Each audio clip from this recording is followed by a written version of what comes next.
guys, it's Buddy Lee back at you with another one. It's been a while, so I'm going to start getting back on and making more content. Today I'm going to go over the build of my oldest son Jimmy's bike, and this is a KTM 65SX, but I've kind of converted to something similar to what an XC would be. And I'm just going to be going over the certain stuff that I've done to this bike in order to, make it more ideal for my son to ride, and add some durability to it and make it rideable and to add some reliability. So we're going to be going over that, and let me know what you think.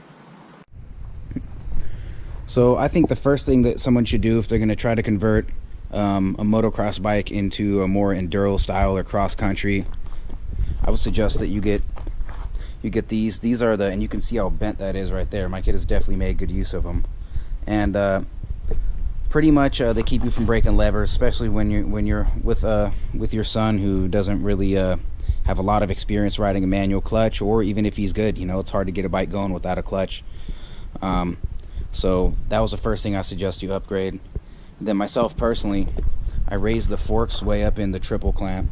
See how high those are, because my son was a bit short for this bike. Now it's a bit better. And I also lowered the spring a lot, but the problem with lowering the spring is if you don't have enough tension right here, the little plate that it sits on will fall out, which it did at Virginia City I believe it was in April. We're in June now, going into July, and so that was also a challenge. Another thing I did was I added, you can see the spacer in the ignition cover there. I added a flywheel weight. I believe it's 7 ounce or something like that. It helps with the bottom end. Another big thing for me anyways was the Electron carb. As the small bore 2-strokes, a lot of the time they're pretty sensitive to temperature and elevation changes, and this thing has been flawless, man. All I had to do was adjust the idle, didn't touch anything else. It's been great. It's been a really good thing. Upgrade the rear sprockets, a little bit more beefier of a unit. Also, I've put the protection down here, like on the chain guide. Recently got that because we've been banging this bike up, going through the rocky stuff at Forest Hill and the Western Sierras type terrain, which is a lot of rocks. Another thing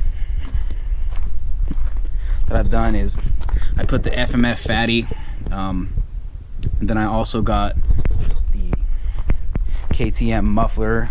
Doesn't really say exactly what kind it is. It's just I guess a generic KTM race muffler, but it's not Forest Service compliant. So what I initially did is I took a piece of wire mesh that would go like on a screen for a window, but I got messed with by the Forest Service saying it wasn't Forest Service approved. So now I went with this from Fish Moto, and I haven't had really the best luck with screen type spark arresters, but this at least has the little insignia right there saying that it is compliant, so that's good enough for me. Hasn't clogged yet. I'm going to keep my eye on it though, because I know those things clog quicker than the turbine core style. Another thing I've done on this, which I suggest you do sooner or later, is rebuild the rear brakes. The rear caliper seized on me, and I had to rebuild that. Then I also just rebuilt the master cylinder. As you can see, the line here isn't connected, so I broke the banjo bolt when I was putting it all back together when I was bleeding it, and so I got one of those coming, so never mind that. But essentially that's kind of the basic things I've done. The clutch is in really good condition. It still moves really freely and feels nice. Front brakes are getting a tad stiff, so I think I might give those a little bit of attention, but for right now they seem to work pretty well. Other than that, I got this little graphics kit. I'm not sure exactly what brand made this kit, but it just protects the plastics a little bit. I also replaced all the plastics when I first got the bike, except for the radiator shrouds. This bike right now, I believe at 7 hours since I bought it, I blew the motor up, so it's got about 40 hours on the new motor, and it's been pretty flawless. I've also upgraded the shift lever here, a little bit beefier tusk one, but with these you got to make sure you put blue Loctite on it because they will fall off, and I have experienced that as well. As far as for the radiator, it's a stock one. Luckily it hasn't been too beat up. I was looking to get a radiator brace kit for it, or possibly make one, just to keep it from getting too whooped. So I might make a custom one if I can't find one. This is a 05. It's not a very common bike anymore as far as parts go. So that's kind of how that's going. But overall, it's been a pretty cool bike. You can see how dirty that filter is. Obviously, when you're riding the trails, it's different than track. You definitely want to clean the filter or put a new one on pretty regularly. So that's another thing I would suggest for if you're bringing a motocross bike in a more enduro or cross-country rocky setup where there's more technical stuff and more dust. Usually tracks are a bit wetted down and a lot less dusty usually, so unless it's some hard pack.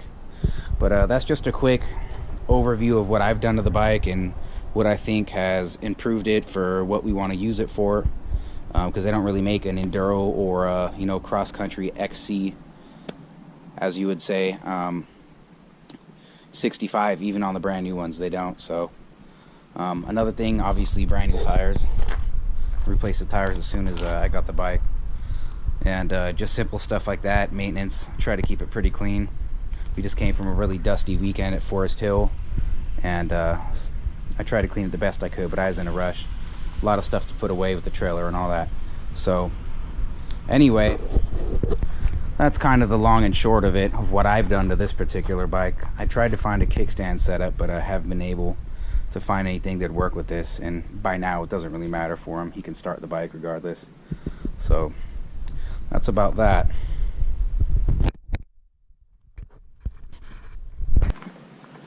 Anyways, guys, that was kind of my little overview of what I've done to the bike.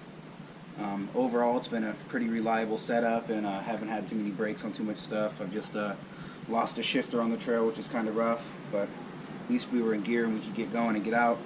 But I think these are a great place to start if you're going to get your kid out on the trail, especially in the more rugged terrain.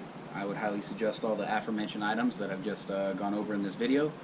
And if you have any questions or comments or concerns, make sure to put them in the comments. Make sure to like, share, and subscribe. And I will see you on the next one, boys.